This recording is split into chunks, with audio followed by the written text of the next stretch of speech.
পিয়াল ভাই যে ঘটনাটি পাঠিয়েছেন, এই ঘটনাটি মূলত একজন গাছ ব্যবসায়ীর কাছ থেকে উনি সংগ্রহ করেছিলেন, যিনি বিভিন্ন এলাকা ঘুরে ঘুরে গাছ সংগ্রহ করেন। আর ওনার বেশ বড় বড় ট্রলার রয়েছে, যেগুলোকে অনেকে কার্গো বলেন। কার্গো তো অনেক বড় হয়, আবার ছোট ছোট ট্রলারও রয়েছে, মাঝের আকারের ট্রলার রয়েছে, আবার বেশ বড় আকারের জাহাজও রয়েছে, যেগুলো সাধারণত অনেক গাছ একসাথে লোড দিয়ে এক জায়গা থেকে আরেক জায়গায় নিয়ে যাওয়া হয়। তো এভাবেই বিভিন্ন এলাকা ঘুরে ঘুরে উনি গাছ সংগ্রহ করেন। তো ওনার নাম হচ্ছে মোবারক। ওনার আরও বড় নাম আছে, তবে সংক্ষিপ্ত নাম আমরা বলছি সঙ্গত কারণে। মোবারক কাকাকে এই পিয়াল ভাই চিনতেন, আর সেই চেনার সূত্র ধরেই মূলত ঘটনাটি সংগ্রহ করা। চলুন, কিভাবে ঘটনা সংগ্রহ করেছেন পিয়াল ভাইয়ের ভাষায় আমরা সেটি উপস্থাপন করছি। বলছেন পিয়াল ভাই, মোবারক কাকা আমাকে চিনতেন, অনেকদিন ধরেই আমাদের এলাকায় আসেন, তাই দেখাশোনা হতে হতে বেশ ভালোই সম্পর্ক হয়েছে তার সাথে। মোবারক কাকা যে ফ্রি আছেন এটা দেখতে পেয়ে আমি কাকার জাহাজে যাই, আর তার সাথে কুশল বিনিময় করে তার কাছে গিয়ে বসি। আমার উদ্দেশ্য ছিল কাকার কাছ থেকে এই জাহাজ নদী সম্পর্কিত কোনো ঘটনা পাওয়া যায় কিনা তা জানা এবং শোনা। আর আমার নিজের কাছেও জাহাজ, নদী এসবের ঘটনা খুবই ভালো লাগে। বেশ ভালোভাবেই মোবারক কাকাকে ধরলাম। মোবারক কাকাকে আমার এই বিষয় জানার ইচ্ছা প্রকাশ করতেই উনি হেসে বললেন, না বাবা, আমার কাছে এমন কোনো ঘটনা নেই যে তোমাকে বলবো। আমার কাছে মনে হলো মোবারক কাকা কিছু একটা লুকানোর চেষ্টা করছেন, যেটা তার চোখে মুখে প্রকাশ পায়। আমি নিজেও ওই দিন মোবারক কাকার মধ্যে কেমন যেন একটা ভয় লক্ষ্য করলাম, মনে হলো উনি কিছু লুকাতে চাচ্ছেন। আমি মোবারক কাকাকে বুঝিয়ে বলি আপনার হরওয়াল সম্পর্কে, আর ঘটনাটি যে এখানে শেয়ার করব তাও জানাই। তাকে অনুরোধ করে বলি যে কাকা, যদি কোনো ঘটনা জানেন তাহলে তো বলেন। আপনার সাথেই যে ঘটতে হবে বিষয়টা এরকম না, আপনার সাথে না ঘটলেও হবে, আপনার জানা হলেও হবে। বেশ ভালো করেই ধরলাম তখন মোবারক কাকাকে। এরপর মোবারক কাকা বলেন, আচ্ছা শোনো, আমি বলবো, কিন্তু আমার বিস্তারিত পরিচয় দিও না, কারণ অনেকেই আসলে বিস্তারিত পরিচয় প্রকাশিত হোক এটা চান না। তবে এতটুকু বলছি যে মোবারক কাকার বাড়ি পিরোজপুর জেলার স্বরূপকাঠি উপজেলার কোনো একটা জায়গায়। তো যাই হোক, মোবারক কাকা কুয়েত থেকে দেশে ফিরেছেন 5 মাস হয়েছে। দেশে ফিরে উনি তার প্রতিবেশী বা বন্ধুদের গাছের আড়ত দেখে, আর এই ব্যবসা বেশ লাভজনক এটা বোঝার পর চিন্তা করেন যে উনি আর বিদেশে যাবেন না, দেশেই এই গাছের ব্যবসা করবেন। পিরোজপুরের স্বরূপকাঠি খুবই নামকরা এই গাছের আড়তের কারণে। এই স্বরূপকাঠির 85% মানুষ এই ব্যবসার সাথে জড়িত। মোবারক কাকাও এই ব্যবসার সাথে পরিচিত। প্রথম দিকে উনিও ব্যবসা শুরু করেছিলেন, কিন্তু মূলধন না থাকায় উনি স্থির করেন যে উনি বিদেশ চলে যাবেন। আর বিদেশ থেকে কিছু টাকা পয়সা যখন উনি উপার্জন করেন, এরপর দেশে আসার পর আর বিদেশে না গিয়ে তার চেনা জানা এই গাছের ব্যবসাতেই মন দেবেন বলে মনস্থির করেন। যেমন ভাবা তেমন কাজ, মোবারক কাকা বিদেশ না গিয়ে পুরোদস্তুর গাছ ব্যবসায়ী হয়ে যান। তখন তার বয়স কম, প্রায় মধ্যবয়স্ক আর কি। তার ছেলেরাও বেশ বড়, তাই এক ছেলেকে বিদেশ পাঠান আর ছোট ছেলেকে নিয়ে ব্যবসা শুরু করেন। মোবারক কাকা প্রায় গাছ কেনার জন্য জাহাজ নিয়ে 4 থেকে 5 দিনের জন্য অনেক জায়গায় যেতেন, আর তার ছেলে আড়ত সামলাতেন। এভাবেই তাদের ব্যবসা দিন দিন ভালোই বড় হচ্ছিল। গাছের চাহিদা বাড়ছে, কিন্তু গ্রামে ঘুরে তার গাছের চাহিদা যতটা আসলে ছিল তা পূরণ হতো না। তাই উনি প্রায়ই বেশ বড় একটা ট্রলার আর 2 বা 3 জন লেবার নিয়ে 7 থেকে 8 দিনের জন্য গাছ খুঁজে কেনার জন্য বের হতেন। গাছ মোটামুটি পাওয়া যেত, কিন্তু কখনো কম আবার কখনো বেশি। এখন নিশ্চিতভাবে যেহেতু বলা যায় না, এই জন্য খুব বেশি লেবার উনি সাথে নিতে পারতেন না। আর যে ঘটনাটি আমরা বলবো এটা 90-এর দশকের ঘটনা। আর ওই আমলে মোবারক কাকার ব্যবসা ভালো থাকলেও তখন ছিল প্রথম দিকে, অর্থাৎ ওই সময়ে যখন শুরু করেছেন মোবারক কাকা তখন কিন্তু উনি মধ্যবয়স্ক। আর 90-এর দশকের পর থেকে এখন কত বয়স নিশ্চয়ই লিসেনাররা বুঝতে পারছেন। তো উনি জাহাজে বা কার্গোতে গাছ কিনতে না গিয়ে বড় ট্রলার নিয়ে যাওয়া শুরু করেছিলেন। কারণ এখন তো উনি বড় জাহাজ নিয়ে যান, ওই সময় তো আসলে বড় ট্রলার নিয়ে যাওয়া বলতে বড় জাহাজের মতো যেই জিনিসগুলো রয়েছে সেগুলো নিয়ে যাওয়া, এগুলো তো বেশ ব্যয় সাপেক্ষ ব্যাপার আর কি। যদি সেই পরিমাণ গাছ না পাওয়া যেত তাহলে তো অনেক ব্যয় হয়ে যায়, আয়ের থেকে ব্যয়টা বেশি হয়ে যায়। এই জন্য শুরুর দিকে উনি ট্রলার নিয়ে বের হতেন আর কি। 2-3 সপ্তাহ ধরে নদীতে থাকতে হতো। ট্রলারে অর্ধেক খরচ হতো, কার্গো নিয়ে যে খরচ ট্রলারে হয় তার অর্ধেক খরচ। সময়টা 1995 সালের 8ই আগস্ট।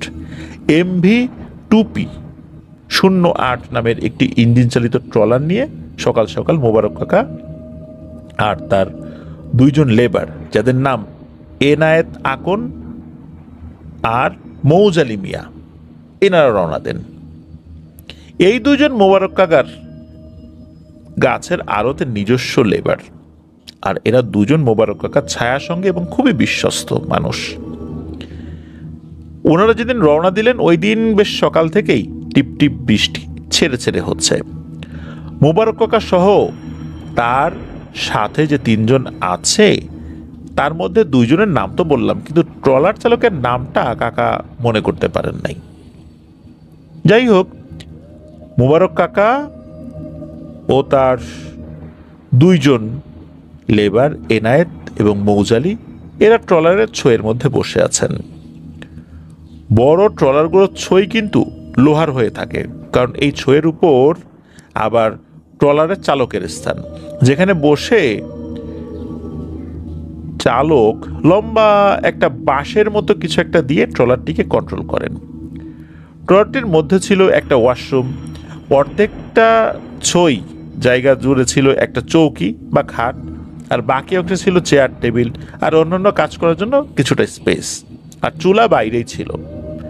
আর গন্তব্য ছিল সুন্দরবন। আমাদের ঘটনার এই অংশটা একটু স্পর্শকাতর, কারণ মোবারক কাকা গাছের চাহিদা পূরণের জন্য একটা অসাধু উপায় অবলম্বন করার চিন্তা করেছেন আর কি।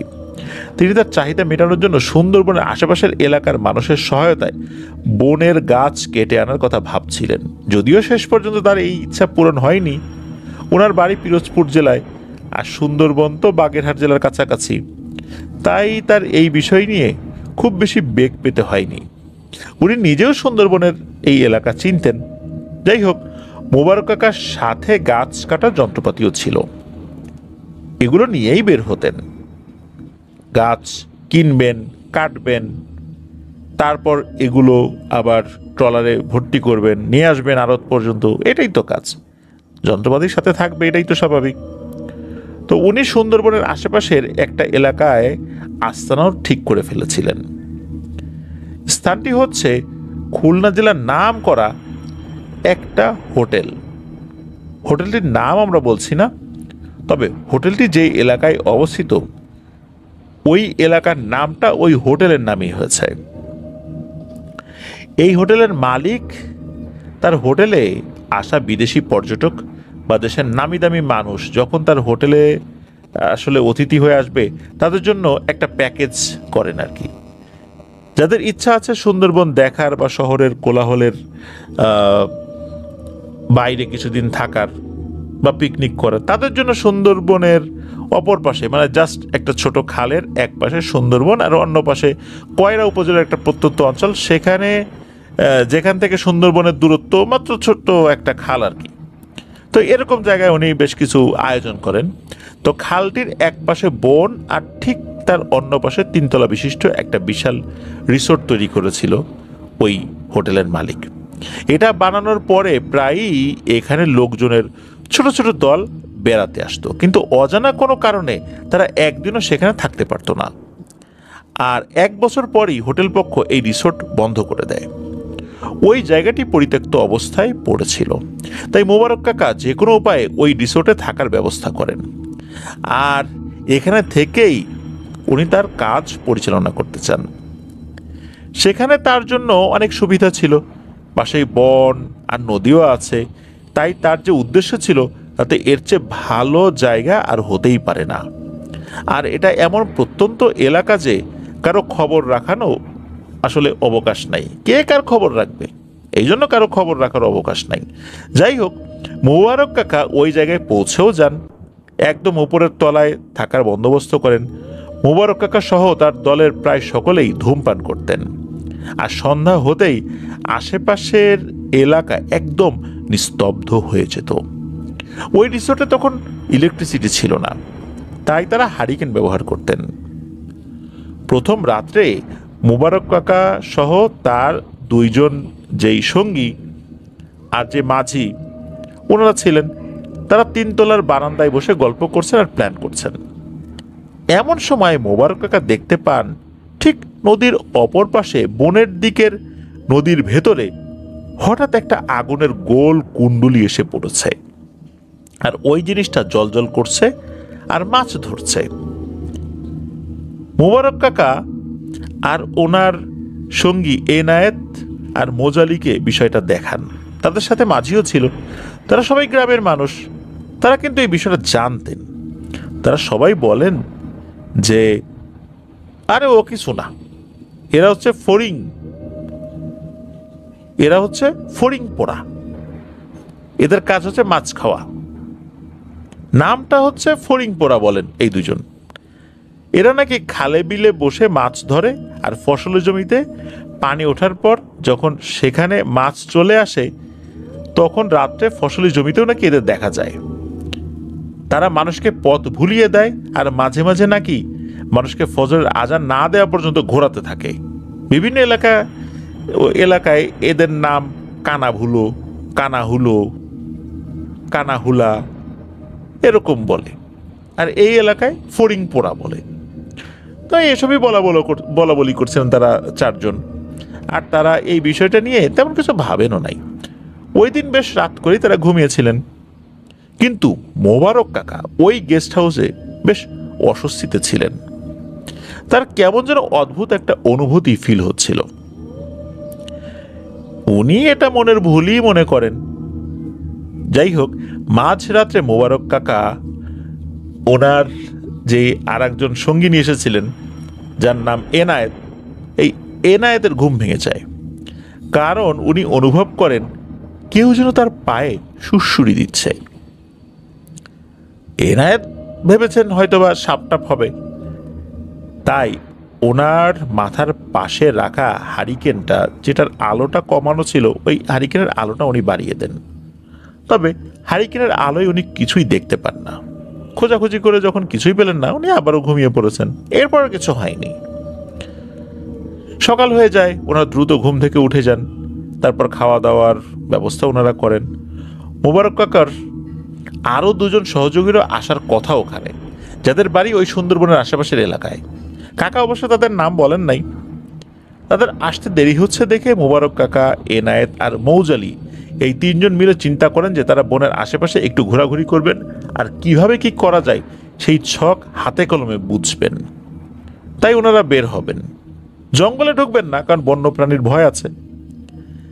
খাওয়া দাওয়া শেষ করে সকাল সকালই ওনারা বের হয়ে যান, আর ট্রলারের মাঝিকে রান্না করার দায়িত্ব দিয়ে যান। বের হওয়ার পর ওই গেস্ট হাউসে মাঝি একলা হয়ে পড়েন। তো উনি রান্নার প্রস্তুতি নিচ্ছেন। এমন সময় উনি খেয়াল করেন যে তার পেছনে কিছু একটা আছে। তো উনি তো ইট দিয়ে চুলা তৈরি করেছিলেন, তখন উনি এটা খেয়াল করেন যে উনি ভাবছিলেন যে রান্না করবে, তাই হয়তো বিড়াল বা কুকুর বা এরকম কিছু একটা আসছে। তো এরকমই চিন্তা করছেন। তো উনি এই বিষয়টা একটু অস্বাভাবিকভাবে নেন নাই শুরুর দিকে। ওই মাছি ভাত ডাল আর কি যেন একটা সবজি রান্না করছিলেন, আর এর মধ্যে অন্যান্য যে সহযোগী আসার কথা ছিল তারাও এসে পড়েছেন। মোবারক কাকা ওই গেস্ট হাউসের আশেপাশের এলাকায় উনি তো ঘোরাঘুরি করছেন, তো তাদের নিয়ে আসলে সময় নষ্ট করেন নাই, দ্রুত কাজে চলে গিয়েছিলেন। মাঝি রান্না বেশ তাড়াতাড়ি শেষ করে ফেলে। রান্না শেষে খাবার নিয়ে নিচতলায়, তিনতলায় চলে আসেন আর কি। আর সে খাবারগুলো তো ঢেকে রেখেছেন আর কি। খাবারগুলো ঢেকে মাঝি পাশের নদীতে গোসল করতে গিয়েছেন, গোসল করে চলেও আসেন। আর এদিকে মোবারক কাকা, এনায়েত, মৌজালি এবং আরও যে দুইজন লোক যারা পরে আসছিলেন আর কি, তো ওনারাও চলে আসেন। পাশের গ্রাম থেকে বেশ কিছু জেলের দল তাদের দেখতে পায়। তখন মোবারক কাকা বলেন, আমার বন্ধুর গেস্ট হাউসে এসেছি, আমি মধু সংগ্রহ করি, এই কাজ শেষ হলেই চলে যাব। এভাবেই তাদের বোঝায় আর কি মোবারক কাকা। সত্যি মোবারক কাকা প্রথম দিন জঙ্গলের মধ্যে থেকে আসার সময় বেশ ভালোই পরিমাণে মধু নিয়ে আসছিলেন। তারা নাকি একটা গাছ কেটেছে, ছোট একটা গাছ, যেটাই নাকি মৌচাক ছিল। তারা সকলে গোসল করে এসে খাবার খাওয়ার জন্য রেডি হচ্ছেন। এমন সময় যখন খাবারের ঢাকনা ওঠানো হয় তখন সবাই অবাক, কারণ ভাতের মধ্যে যেন রক্ত। কোথা থেকে এমনটা হলো তা কেউই বুঝতে পারে না। যখন তারা সবজি আর ডালের ঢাকনা উঠায় তখন দেখে সবজির মধ্যে ধুলো বালি আর ডালের মধ্যে মাছের আঁশ, কাঁচা আঁশে পরিপূর্ণ সেটা। এতে সবাই বেশ রাগ করে ওই মাছির উপর, কিন্তু মাঝি সকলকে বলে যে আমি কেন এমনটা করব, আমি নিজেও বুঝতে পারছি না কেন এমন হলো।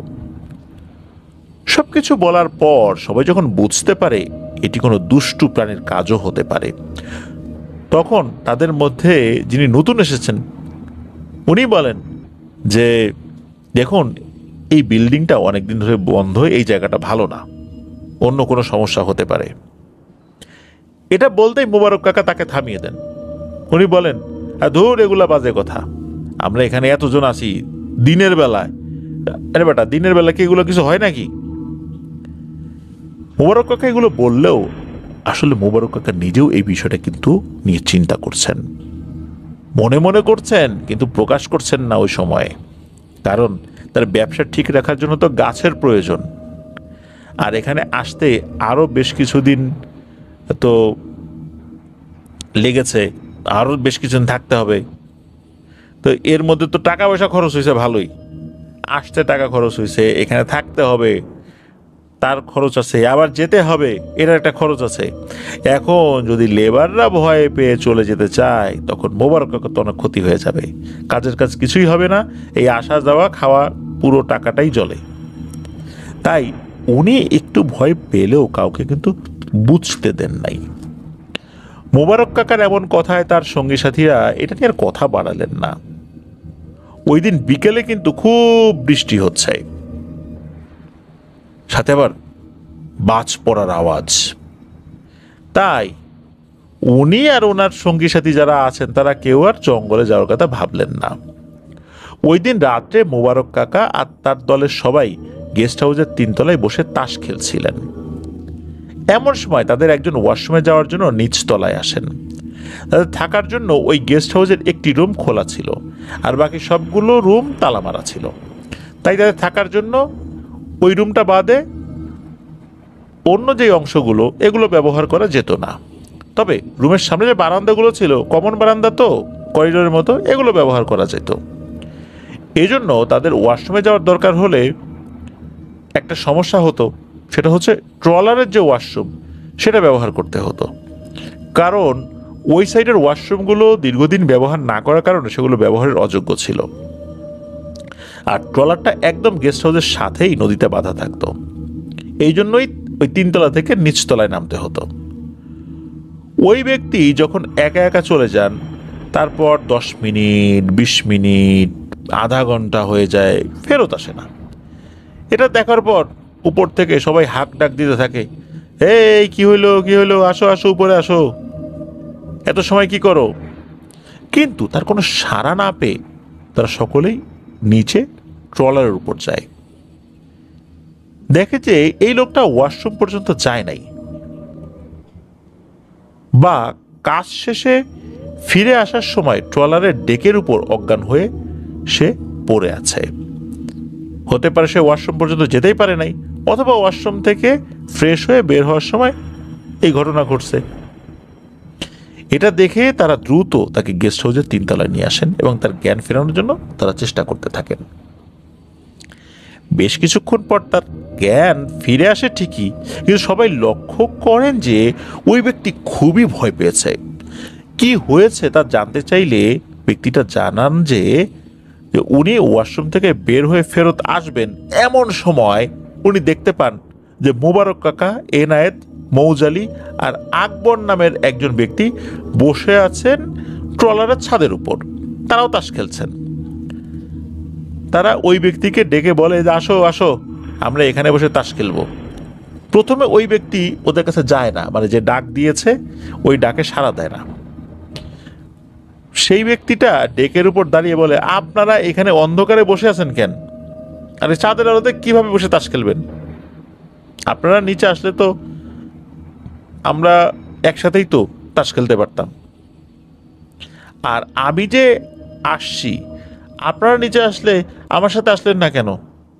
আমি আসার পর আপনারা সবাই আসছেন এখানে, এই অন্ধকারের ভিতরে বসে তাস খেলবেন।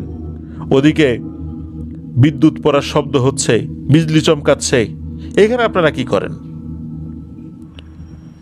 এইগুলো কিন্তু ওই ব্যক্তি স্বাভাবিকভাবেই তাদেরকে বলছিলেন, আর একটু একটু করে তাদের দিকে এগিয়ে যাচ্ছিলেন, মানে কথা বলতে বলতে এগিয়ে যাচ্ছিলেন আর কি। ট্রলারের ডেক থেকে ছাদ যে খুব বেশি উপরে তা কিন্তু নয়, লাফ দিয়ে উঠা যায়। হাত একটু উপরে দিয়ে একটু প্রেশার ক্রিয়েট করে আমরা অনেক সময় লাফ দিয়ে উপরে উঠি না, ওই রকম আর কি। তো যাই হোক, তখন ওই যে উপরে যে মোবারক কাকা, এনায়েত, মৌজালি এবং আকবর নামে একজন আছেন আর কি, এদের মধ্যে থেকে একজন বলে ওঠে, আরে আসলাম, এমনি আসলাম, এখানকার তো সবকিছুই আমাদের, যেখানে মন চায় সেখানে বসে তাস খেলবো, তুমি আসো, কাছে আসো। তখন ওই লোকটা বলে, আচ্ছা আপনারা আসছেন, মাঝি কই, সে আসবে না? এই বলে 2 হাতে ভর দিয়ে লাফিয়ে উপরে উঠে তাদের কাছে ওই লোকটা চলে যায়, মানে কথা বলতে বলতে চলে যায়, অস্বাভাবিক কিছু মনে করে নাই। তো ওনারা তাকে বলছে যে আরে মাঝি এখন আসবে না, সে খাবার দাবারের ব্যবস্থা করছে। তো ওই লোকটা যখন তাদের কাছে যায় তখন সে দেখে মোবারক কাকার হাত নাই, আর একজনের পা নাই, আর একজনের চোখ নাই, বিভৎস তাদের চেহারা। এরকম তো হওয়ার কথা না। লোকটা তার মুখের ভাষা হারিয়ে ফেলে। এগুলো দেখে সে আর 1-2 সেকেন্ড ওখানে দাঁড়িয়েছিল।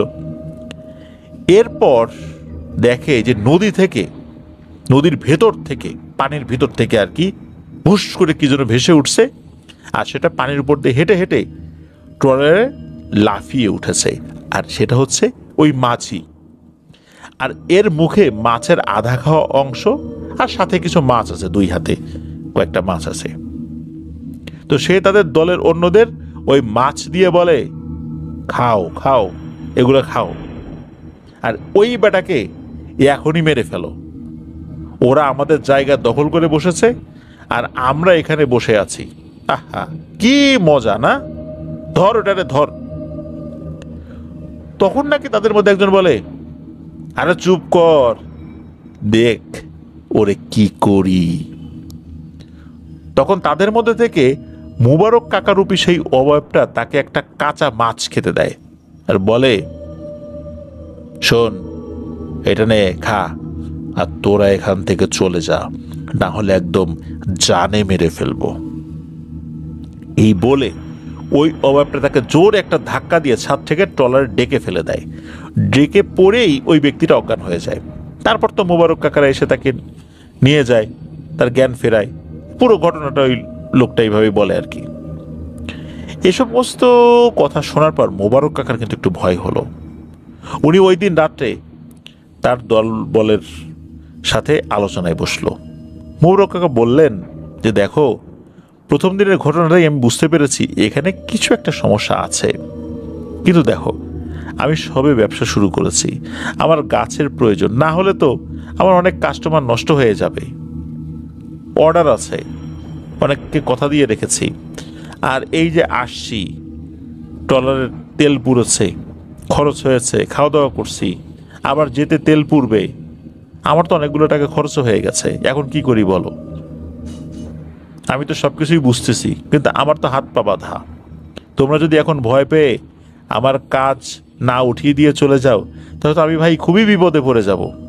কারণ আমার সাথে তো তোমরাও জড়িত আছো, আমার উপার্জনের সাথে তো তোমাদের উপার্জনও জড়িত আছে। তখন এই যে ব্যক্তির সাথে ঘটনাটি ঘটেছে, ওই ব্যক্তিটা কোনোভাবেই এখানে থাকতে রাজি হয় না, সে অসম্মতি জানায় যে সে চলে যাবে, সে থাকবে না, কাজ করবে না। কিন্তু অন্য সবাই বলে যে যাই হোক, যা হওয়ার হয়েছে, মোবারক মিয়াকে এই কাজটা করে দিতেই হবে, তা না হলে তো আমাদেরও লস। মোবারক মিয়ার ইনকাম না হলে আমাদের ইনকাম কিভাবে হবে? আমাদের ইনকামও তো তার ইনকামের উপর নির্ভরশীল, এই জন্য আমাদের একটা উপায় বের করতেই হবে। তো এরকমটাই তারা আলোচনা করেন আর কি ওই সময়ে। তো অনেক ভেবে ওনার সিদ্ধান্ত নেন যে এই গেস্ট হাউসে ওনারা থাকবেন না, তার ট্রলারেই থাকবেন, বনের মধ্যে ঘুরে ঘুরে কিছু গাছ নিয়ে চলে যাবেন, যাতে করে মানে মোটামুটি মোবারক মিয়ার খরচটা উঠে যায়। এই বিষয়ে সবাই একমত হলো। তবে ওই রাত্রেও তারা গেস্ট হাউসেই রাত কাটান, মানে কাটানোর সিদ্ধান্ত নেন। কারণ সব কিছু গুছিয়ে তো ট্রলারে এই রাত্রে আসাটা সম্ভব না, কারণ ট্রলারে অনেক কিছু নিয়ে তো ওই গেস্ট হাউসে নিয়ে গেছেন আর কি। রাত্রে মোবারক কাকা ঘুমের মধ্যেই টের পান কেউ তাদের পাশে কথা বলছে। তারা বলছে, এদের সাহস তো অনেক, ওদের সাথে এর আগে যারা এসেছে তাদের মতো তুলে পানিতে ফেলবো। এই বিল্ডিং এর মালিক খুলনা থেকে ২৬ জন হুজুর এনে আমাদের তাড়ানোর জন্য চেষ্টা করেও পারেনি, আর এরা আসে আমাদের জায়গা দখল করে। এই বলে মোবারক কাকাকে প্রচন্ড জোরে মারে এক থাপ্পড় খেয়ে মোবারক কাকা ধর্মর করে উঠে বসছেন। মোবারক কাকা তার সাথীদের ঘুম থেকে তুলে বলে, আজকে রাতটা আর ঘুমাতে হবে না, জেগে থাকো। সব ঘটনা খুলে বলেন সবাইকে, যে উনি শুয়ে শুয়ে ঘুমের ভিতরে এই ধরনের কথা শুনছেন, আর এরপরে থাপ্পড়টা খেয়েছেন। এই সমস্ত কথা শুনে তারা কেউই রাত্রে আর ভয়ে ঘুমায় না। পরের দিন সকাল হতে না হতেই তারা সবকিছু গুছিয়ে ট্রলারে চলে আসেন। ট্রলার স্টার্ট দেবেন, কিন্তু দেখেন কোন এক অজানা কারণে ট্রলার চালু হচ্ছে না। আর সকালবেলা প্রায় সকলের গায়ে জ্বর এসেছে। আর প্রথম দিন যে ব্যক্তি ভয় পেয়েছিল সেই ব্যক্তি একটু বেশি অসুস্থ। বাধ্য হয়ে মোবারক কাকা ওই পাশের একটা মস্ত বড় মাছের ঘেট থেকে কিছু লোক ডেকে নিয়ে আসে। ডুব দিয়ে দেখতে বলেন ট্রলারের পাখায় কিছু আটকে গেছে কিনা। তারা মোবারক কাকার কথা মতো ডুব দেন, কিন্তু তারা উঠে এসে বলে যে পাখা তো একদম ঠিক আছে। তখন ওই ঘেট থেকে এক মুরব্বী লোক এসে বলেন, বাবা আসলে বলেন তো ঘটনাটা কি? আপনারা এখানে অন্য কোনো সমস্যার সম্মুখীন হয়েছেন নাকি? আমাদেরকে সত্যটা বলুন, তা না হলে তো আপনাদেরকে সাহায্য করতে পারবো না। তখন মোবারক কাকা সব ঘটনা তাদের কাছে খুলে বলেন। সব শুনে মোবারক কাকাকে ওই মুরব্বী বলেন যে, বাবা আপনারা করছেন কি, কিভাবে এখানে 2টি রাত আপনারা কাটালেন? এখানে কোনো মানুষ আসুক তা তারা পছন্দ করে না। সাহেব, অর্থাৎ ওই হোটেলের মালিক আর কি, সাহেব এখানে এত টাকা খরচ করেও তার ব্যবসা টিকাতে পারেনি। সে খুলনা শহর থেকে ২৬ জন আলেম নিয়ে এসে 7 দিন বসে প্রায় 500 বিঘার মতো জমির মধ্যে আমাদের ঘেটটে নিয়ে এই জায়গা সম্পূর্ণ বাঁধিয়েছে, অর্থাৎ বন্ধ করিয়েছে, কিন্তু তাতেও কোনো কাজ হয়নি। এই গেস্ট হাউসে এমন এমন ঘটনা ঘটেছে যে মানুষ আর এই জায়গায় বেড়াতেও আসে না, আর আমাদের কেউই এখানে আসে না, গ্রামবাসী তো আসেই না। আর অনেক দিন ধরে পড়ে থাকতে থাকতে এই গেস্ট হাউসে এখন এই অশরীরীদের থাকার একদম উপযোগী জায়গা হয়ে গেছে। এই গেস্ট হাউসে আমরা ঘের থেকে রাতে অনেক ধরনের চিৎকার শুনতে পাই।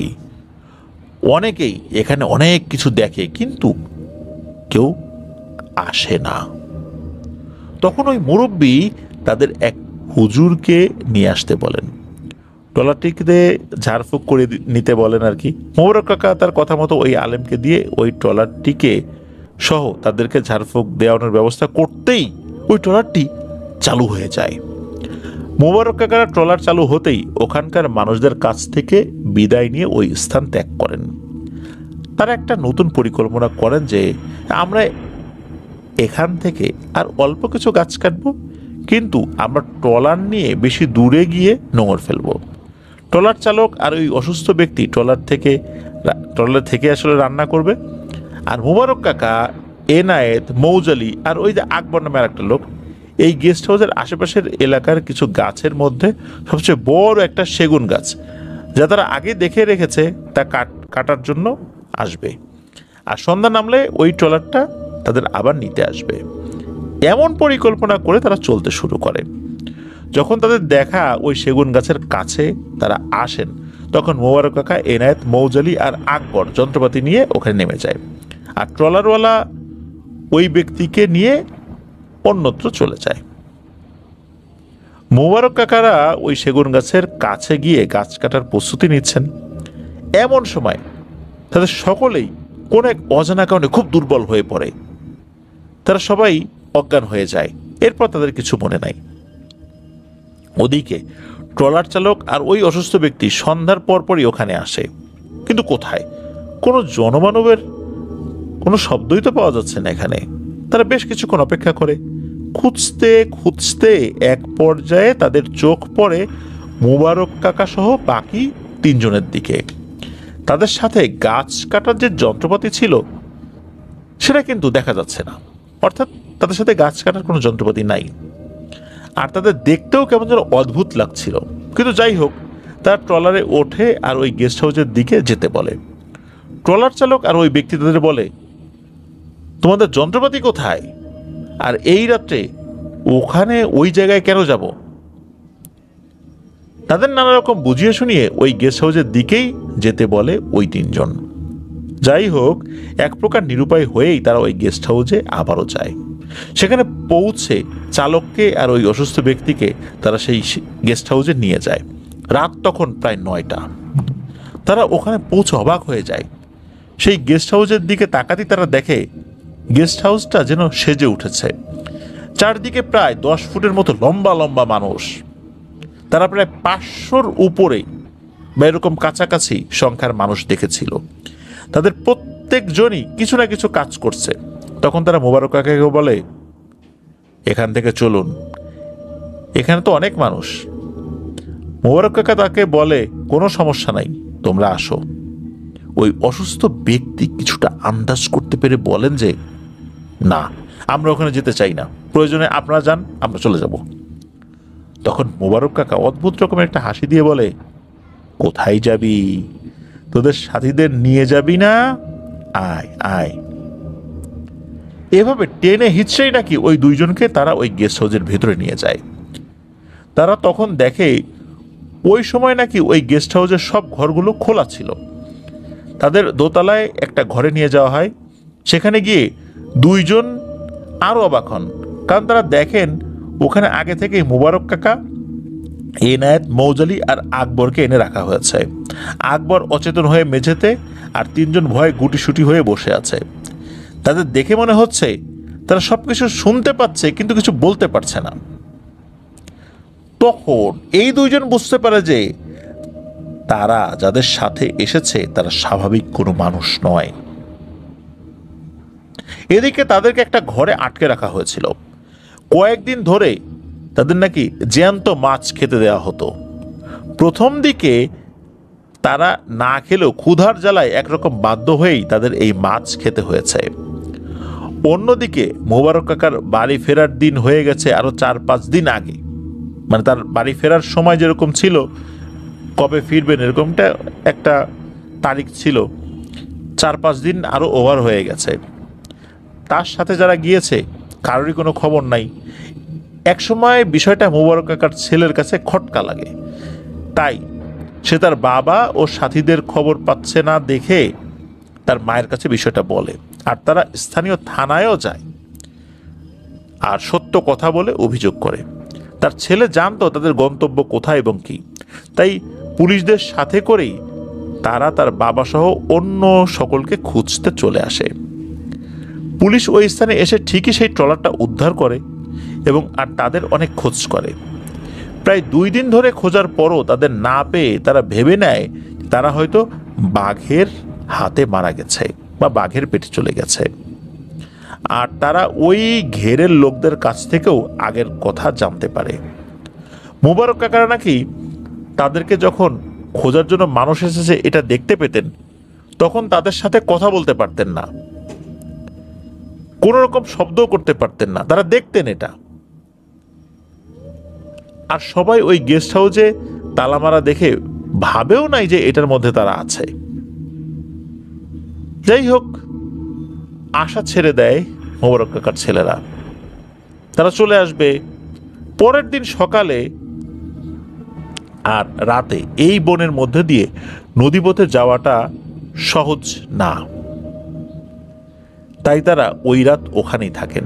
কিন্তু ওই দিন রাত্রে মোবারক কাকার ছেলে স্বপ্নে দেখেন যে কোনো একটা অবয়ব তার কাছে এসে বলে, তোর বাপ আমাদের কাছে আছে, তোর বাপ আর তার দলের সকলকে আমরা আটকে রেখেছি, সে আমাদের বিরক্ত করেছে, তাই আমরা ওদের আটকে রেখেছি। আমাদেরকে বিরক্ত করার পরেও আমরা কিন্তু কিছুই বলি নাই, ওদের সাবধান করে পাঠিয়ে দিয়েছিলাম, কিন্তু ওরা আমাদের এক দল জিনের আবাসস্থল নষ্ট করতে চেয়েছে, যেখানে আমাদের একটা দল বসবাস করে। এই এক দলের জিনের আবাসস্থল নষ্ট করতে চাওয়ার কারণে ওদেরকে আটকে রেখেছি। তাদের কিন্তু আটকে রাখতে চাইনি, কিন্তু তাদের ছেড়ে দিলে তারা আবারও এমন কাজ করবে। তুই তোর বাবার খোঁজ করা ছেড়ে দে, তোরা চলে যা, এবার কিন্তু তোরাও তোর বাপের মতো আমাদেরকে জ্বালা দিচ্ছিস।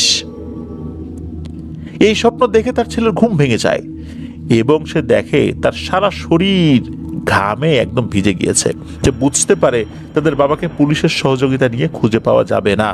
তাই সে পুলিশদের সাথে তার এলাকায় চলে যায়। আর ওই স্বরূপকাঠি থানা থেকে কিছুটা দূরে কাজলা নামক স্থানে একটা মাদ্রাসা রয়েছে, যার নাম সারসিনা দরবার শরীফ। সম্ভবত মোবারক কাকা এরকম নামটাই বলেছিলেন, যা সঠিকভাবে আসলে মনে করতে পারেন নাই জাহিদুর রহমান পিয়াল ভাই। তো যাই হোক, ওই দরবারের যিনি হুজুর ছিলেন, কাকা তার নামটাও বলতে পারেন নাই যদিও, তবে তাকে আমির সাহেব বা এরকম কিছু বলে সম্বোধন করেছেন মোবারক কাকা। ওই আমির সাহেবের কাছে গিয়ে মোবারক কাকার ছেলে এবং তার পরিবার সবকিছু খুলে বলেন আর তাকে অনুরোধ করেন যে উনি এই বিষয়টা যেন সুরাহা করেন। তার অনেক ছাত্র আছে যারা জিন ছিলেন, তা কিন্তু এলাকার সবাই জানে যে এই হুজুরের অনেক ছাত্র আছে যারা জিন। ওই আমির সাহেব হুজুর মোবারক কাকার কাজের কথা শুনে খুবই রাগ করেন আর বলেন, যেহেতু এই মোবারক মিয়ার সাথে আরও কিছু গরিব দিনমজুর রয়েছে, তাদের জন্য আমি এই বিষয়টা দেখছি, কিন্তু তোমার বাবা যে উদ্দেশ্য নিয়ে ওই জায়গায় গিয়েছে, এই সমস্ত অবৈধ কাজ আমি একদমই বরদাস্ত করতে পারি না। যাই হোক, শেষমেশ আমির সাহেব হুজুর তার জিন ছাত্রদের সাহায্য নিয়ে মোবারক কাকাদের সাথে কি হয়েছে তা জানার চেষ্টা করেন। কিছুক্ষণ পর আমির সাহেব হুজুর তাদের বলেন, তার জিন ছাত্র তাকে খবর দিয়েছে যে তোমার বাবা সহ সকলে ভালো আছেন আর তারা জিনদের আস্তানায় বন্দী হয়ে আছেন। তার জিনরা খবর এনেছে যে তাদের বিরুদ্ধে অনেক অভিযোগ আছে ওই এলাকার জিনদের, তারা তাদের বাসস্থান ক্ষতিগ্রস্ত করেছে, নষ্ট করেছে। তোমাদের বাবা ও তার দলের জন্য ওখানকার এক জিনের অনেক প্রয়োজনীয় জিনিস নষ্ট হয়েছে, আর এগুলো নাকি তোমার বাবা এবং তার দলবল পানিতেও ফেলে দিয়েছে। এতে করে ওরা খুব ক্ষিপ্ত হয়েছে, তাই তারা তাদের ছাড়বে না। আর আমার জিনদের দিয়ে খবর পাঠিয়েছে যে আমি যেন এর ভিতর না আসি, কারণ তারা খারাপ উদ্দেশ্যে ওইখানে গিয়েছিল। তারা যদি ভালো উদ্দেশ্যে যেত একটা কথা ছিল, কিন্তু এরা গিয়েছে খারাপ উদ্দেশ্যে। এরপর আমির হুজুর বলেন যে আমি 2 দিন পরে ওই গেস্ট হাউসে গিয়ে কিছু রিচুয়ালের মাধ্যমে তাদের মুক্ত করার চেষ্টা করব ইনশাল্লাহ। এই 2 দিন আমার ছাত্ররা ওখানে গিয়ে ওই দুষ্ট জিনদের সাথে সখ্যতা করে তাদের ছাড়িয়ে আনার চেষ্টা করবে, কারণ এইটা আসলে যুদ্ধ করে হবে না, তাদেরকে কথা বলে মন নরম করে তারপর কাজটা করতে হবে। যদি তারা তোমাদের স্বজনদের নিয়ে না আসতে পারে তাহলে আমি গিয়ে তাদের নিয়ে আসব। তোমরা চিন্তা করো না, আল্লাহকে ডাকো, ইনশাল্লাহ এই বিপদ কেটে যাবে। 2 দিন পর আমির সাহেব হুজুর আর তার খাদেম এবং মুবারক কাকার ছেলে ওই স্থানে যান, কারণ এই 2 দিনের মধ্যে জিনেরা আসলে তাদের সাথে সখ্যতা করে ওদেরকে ছাড়িয়ে আনতে পারেননি। হুজুর ওখানে পৌঁছে আজান দিয়েছিলেন, শুধু ওই গেস্ট হাউসের সামনে দাঁড়িয়ে। তাতেই নাকি ওই গেস্ট হাউসের তালা সব একা একাই ঠাস ঠাস করে খুলে যায়। আর তা শুধু মুবারক কাকা এবং তার সাথীরা আর জিনেরাই দেখছে। মুবারক কাকা বলেন, হুজুর যখন আজান দিচ্ছিলেন তখন তারা জানালা দিয়ে হুজুরকে আর অন্য মানুষকে দেখতেন, কিন্তু তাদের এমন একটা মায়াজাল দিয়ে আটকে রাখা হয়েছিল যে তাদেরকে কেউ দেখতে পেত না। আজান দেওয়ার সাথে সাথে জিনদের ওই প্রাসাদ তছনছ হয়ে যায়, আর জিনদের সর্দার হুজুরের কাছে গিয়ে ক্ষমা চান আর তাদেরকে ফিরিয়ে দেন। কিন্তু ওই মুবারক কাকা সহ বাকি সবাই অজ্ঞান অবস্থায় ছিলেন যখন ফিরিয়ে দেওয়া হয়। আর তাদের মধ্যে যে ব্যক্তি একটু অসুস্থ ছিল সেই ব্যক্তিটা মারা গিয়েছিলেন। আর বাকি সবাইকে আল্লাহর অশেষ রহমতে হুজুর ঝাড়ফুঁকের মাধ্যমে সুস্থ করতে সক্ষম হন। তো এটাই ছিল ঘটনা। মুবারক কাকা এই পিয়াল ভাইদের এলাকার গাছের কাজের জন্য এখনো প্রায়ই আসেন। রিসেন্টলি তার কাছ থেকে উনি এই ঘটনাটি পান আর কি। আর সবচেয়ে মজার একটা বিষয় হলো, মুবারক কাকার সাথে তার যে একটা চেলা এনায়েত নাম সে ছিল, তার বাড়ি কিন্তু এই ঝালকাঠি এলাকাতেই। কিন্তু মুবারক কাকার কাছ থেকে এই ঘটনা শুনে যখন তার কাছে এই বিষয়টা পিয়াল ভাই জানতে চেয়েছিলেন, সে একদম সরাসরি বলে, আরে না না, এসব কিছুই হয় নাই, আমি তো তোমার কাছে এই সমস্ত কথা প্রথম শুনলাম আর কি। কিন্তু এই এনায়েতের মা আবার এই পিয়াল ভাইদের বাড়িতে সবসময় আসেন। তাদের বাড়ি আর পিয়াল ভাইদের বাড়ি মোটামুটি কাছাকাছি। তাই ওই এনায়েত ভাইয়ের মা মানে ওই কাকি ওনাদের বাসায় আসলে এই পিয়াল ভাই খুব ভালোভাবেই তাকে ধরেছিলেন এই বিষয়ে। তো উনি প্রথম দিকে অস্বীকার করলেও পরবর্তীতে এটি স্বীকার করেছিলেন যে হ্যাঁ এটা সত্য, তবে এগুলো স্বীকার করলে যদি আবার সমস্যা হয়, এই জন্যই মূলত ওনারা এই বিষয়টা এড়িয়ে যান, কাউকে বলেন না। তো এই কারণেই অনেক ভয়ের ঘটনাগুলো আসলে অনেকে প্রকাশ করতে চান না। তো এটাই ছিল বিষয়। এক অদ্ভুত রকমের গেস্ট হাউস, যা করার পরও বন্ধ হয়ে গিয়েছে। এখনো হয়তোবা এটার ধ্বংসাবশেষ রয়েছে, এটা তো খুব বেশি দিন আগের কথা না, এখনো সেটা বন্ধ অবস্থাতেই থাকার কথা। যারা ওই এলাকায় আছেন তারা হয়তোবা এই অদ্ভুত রকমের গেস্ট হাউস সম্পর্কে অবগত আছেন। প্রিয় লিসেনার্স, আজকের এপিসোড এ পর্যন্তই। ইনশাল্লাহ আসছে শুক্রবার আমরা ভয়েস শিহরণ বইয়ের ঘটনা না, অন্য আরেকটি ঘটনা নিয়ে আপনাদের সামনে হাজির হব। এরপরে আবার ভয়েস শিহরণ বইয়ের ঘটনা আপনাদের সাথে শেয়ার করব ইনশাল্লাহ। এরপরে ভয়ানক পাতা খেলা আছে, হামজাদ জিনের আক্রোশ রয়েছে, এই দুটো ঘটনা কিন্তু বাকি থাকলো। তবে আসছে যেই শুক্রবার সেখানে আমরা আলাদাভাবে একটা ফ্রাইডে স্পেশাল এপিসোড করব, সেখানে অন্য আরেকটি ঘটনা থাকছে। এরপরে আবার আমরা ভয়েস শিহরণ বইয়ের 2টি ঘটনা আমরা 2 শুক্রবারে বলবো। সবাই ভালো থাকবেন, সুস্থ থাকবেন। আসছে শনিবার, শনির রাতের 12তম আয়োজনের সাথে যুক্ত হওয়ার আমন্ত্রণ জানাচ্ছি। আমার জন্য দোয়া করবেন, আমার পরিবারের জন্য দোয়া করবেন, আপনাদের জন্য দোয়া রইল, আপনাদের পরিবারের প্রত্যেকের জন্য দোয়া রইল। মহান আল্লাহ সুবহানাহু ওয়া তাআলা আমাদেরকে ভালো রাখুন, সুস্থ রাখুন, নিরাপদে রাখুন, আপনার ওয়ার্ল্ডের সাথে রাখুন। আসসালামু আলাইকুম। প্রিয় লিসেনার্স, আসসালামু আলাইকুম। ফিল